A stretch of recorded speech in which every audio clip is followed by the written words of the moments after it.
Presiden sinis pada FPI itu, tapi dukunya ada di situ, pawangnya dia angkat sebagai Menko Polhukam.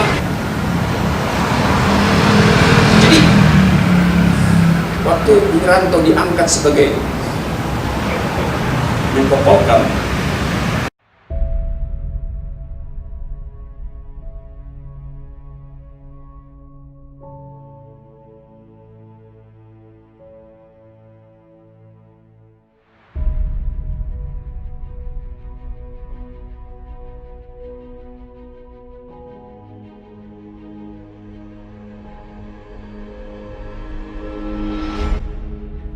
yaitu kecemasan karena pajak tidak masuk, kecemasan karena APBN kita udah 2 kali digunting itu, kecemasan karena produksi minyak kita turun dari 1 juta barel ke 800.000 barel, 800.000 ya, 800.000 dari 1 juta turun berapa? Sekarang dari mana dapat uang untuk bangun infrastruktur, sementara pikiran dasar dari rezim adalah membangun infrastruktur, dan itu ada ongkos lingkungan. Jadi konsepsi kita bernegara sebetulnya dilakukan secara kalau begini, tapi begini, kalau begitu jangan begitu. Jadi kita masuk pada semacam penyelesaian bukan secara piecemeal, tapi reaksi terhadap perubahan. Jadi nggak ada satu desain untuk melihat masa depan dari segi itu. Kita lihat Presiden sinis pada FPI itu, tapi dukunya ada di situ, pawangnya dia angkat sebagai Menko Polhukam. Pertama, membangun negara ini. Organisasi itu membahayakan negara. Secara ideologi, saya tidak akan kompromi. Tetapi kalau ideologinya masih sama, Pancasila, saya kira kita bisa bersama-sama membangun negara ini.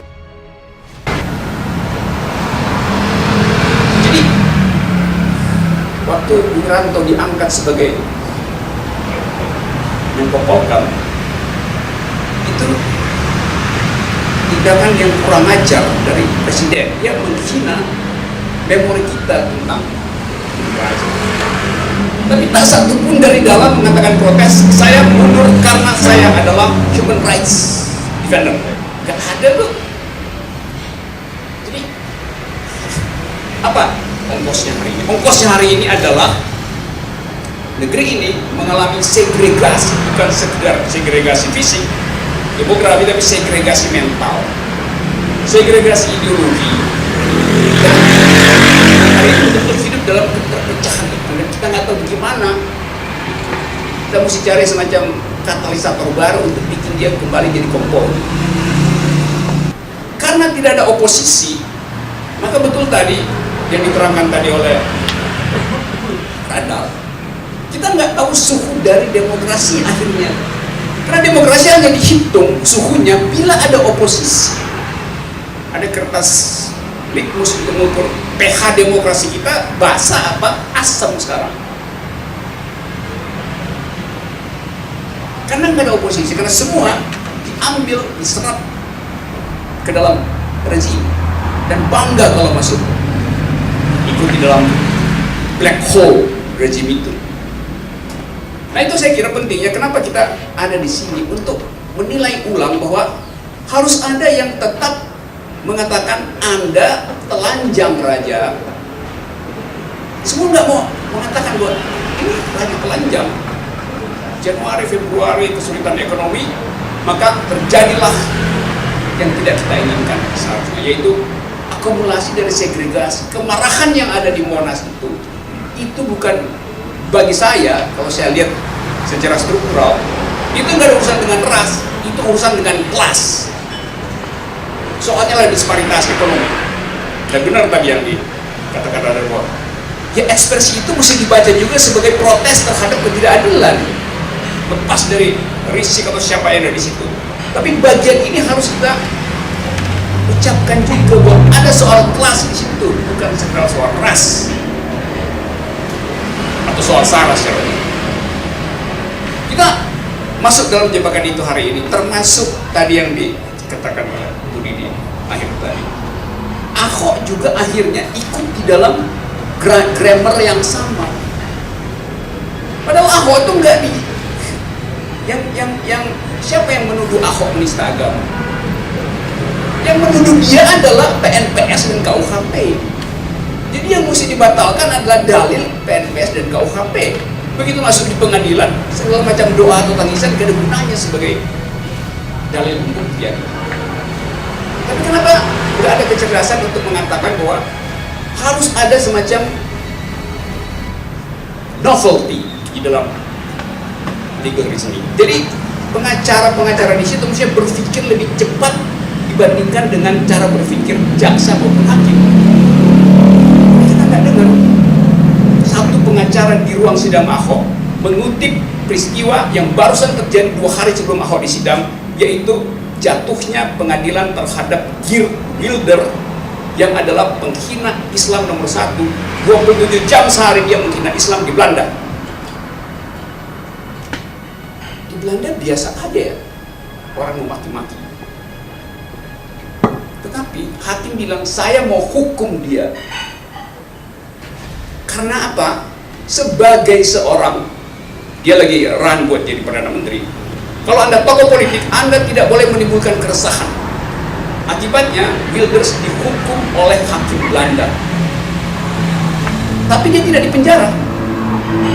Karena bagi hakim Belanda, hukuman publik itu lebih sakit daripada dipenjara. Tetapi kalau masyarakatnya rasional, dihukum bilang Anda bersalah, tidak mengerti etika publik. Di Belanda itu sakitnya itu sini duduk. Karena akan dicatat bahwa ada seseorang tokoh yang pernah dihukum karena menghina demokrasi, walaupun dia tidak dihukum secara pidana. Kenapa jalan pikiran itu tidak dipakai misalnya oleh oleh pengacara Ahok untuk mendalilkan hal yang sama? Bukankah secara mental, secara ideologi hukum kita sama dengan Belanda? Sampai tadi saya nggak pernah dengar ada komentar bahwa hakim pengacara Ahok itu mampu untuk merefleksikan diri dengan cara berpikir seperti kasus Wilders. Kesimpulan saya, dia nggak baca kasus-kasus internasional.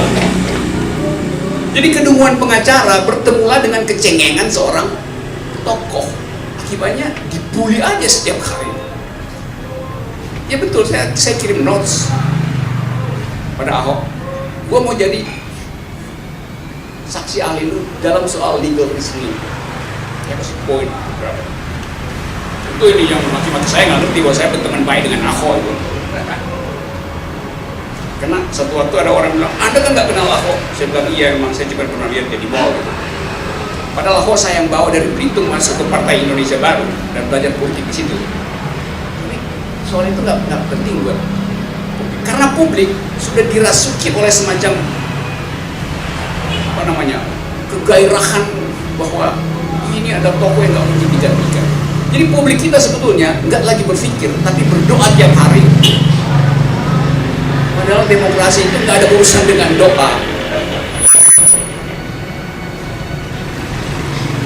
Nah, akibat dari intelektual kita gagal untuk memelihara terminologi dasar demokrasi, sekarang kita nggak tahu kita debat tentang apa. Yang didebati sekarang itu kelompok yang intoleran itu. Ya, memang nggak intoleran dari awal, FPI intoleran. Tapi kalau saya uji misalnya, kelompok yang menamakan diri Islam liberal misalnya, beberapa tokohnya menganggap bahwa FPI intoleran. Oke. Sekarang kalau saya tanya, kalian toleran nggak kalau ada orang yang ateis?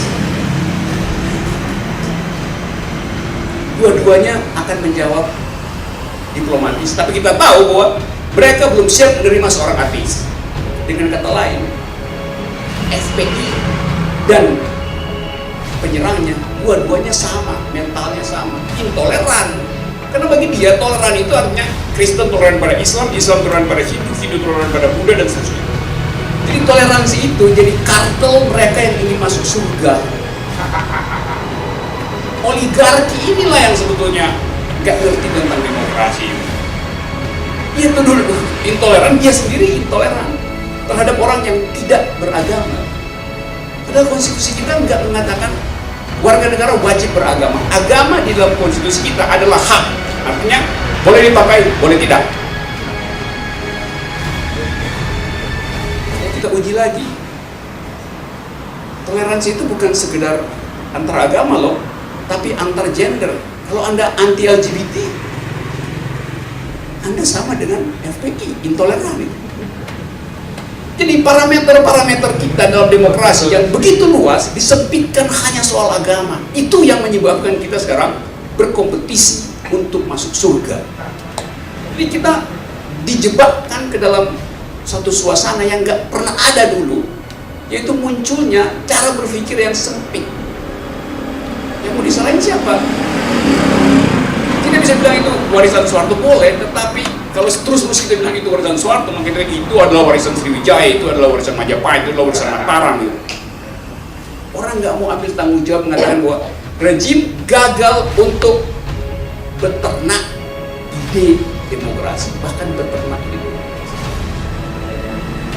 Artinya apa? Kita tidak punya kurikulum citizenship. Yang mesti diedarkan adalah prinsip berwarga negara, bukan prinsip beragama.